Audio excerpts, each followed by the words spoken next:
Siyabingelela sinamukele ekhaya lapho sichaza khona amaphupho.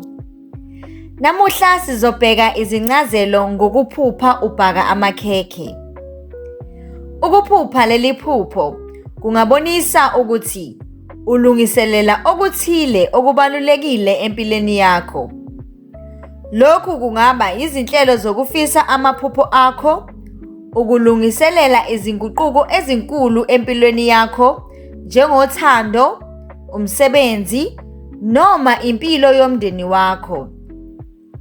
Ukubhaka ephusheni kungaba uphawu lokukhula empilweni yakho. Amakhekhe avamise ukuhambisana nokujabula, imigubho kanye nokwabelana. Uma uphupha amakhekhe, lokhu kungasho ukuthi uthanda ukwabelana ngenjabulo nabanye abantu. Kungabonisa ukuthi kunemigubho ezayo empilweni yakho, mhlawumbe imishado, imicimbi yomndeni noma impumelelo ethile. Ukubhaka ephusheni kungasho ukuthi uyakuthokozela ukuveza ubuciko bakho. Lokhu kungasho ukuthi sekuyisikhathi sokuba uveze amandla akho okudala noma ukuthola amandla amasha.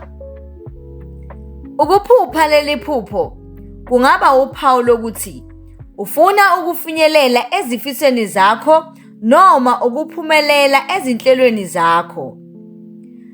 Kungabuye kubonise ukuthi usukulungele ukuveza umsebenzi wakho wokuphumelela. Leli phupho lingachaza ukuthi izifiso zakho ezithile zizoqhamuka ngokuphumelela. Mhlawumbe ukuphumelela ngokwebhizinisi nokuphumelela nje empilweni yakho. Uma uphupha ubhaka amakhekhe amaningi, kungaba uphawu lokuthi unomthwalo omningi osamahlombe akho futhi uzizwa unesidingo sokuba unakekele abantu abaningi, futhi lokho kudinga ukuthi uqine ube nesibindi. Uma uphupha kuba nezimo eziletha izinkinga, mhlawumbe amakhekhe ewa phansi ehlephuka, lokhu kungaba uphawu lokuthi kukhona okungahambi kahle ezinhlelweni zakho zempumelelo noma empilweni yakho. Lokhu kungasho ukuthi udinga ukuthi usebenze kanzima ukuze ufike lapho ofisa khona. Ngamafuphi, ukuphupha ubhaka amakhekhe kungaba uphawu lokuvuthwa, ukuhlela nokujabulela izinguquko ezinhle empilweni. Lokhu kufanekisela ukuthi izinto ezinhle zisendleleni yakho. Kodwa uma ngabe uqhubeka uzikhandla futhi ulungisela ikusasa lakho ngokuqaphela.